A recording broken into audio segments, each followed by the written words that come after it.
Hello everyone, what's up?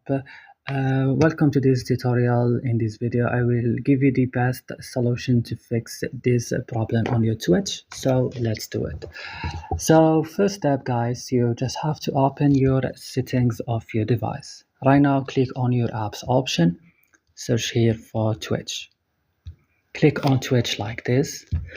Now scroll down this list. Click add storage option, click clear cache.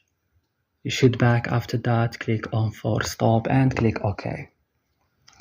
Now after doing that guys, you have to move to Play Store or App Store. Here you need to update your Twitch on the last version, if it is available of course, and after updating your app, restart your mobile phone and that's it.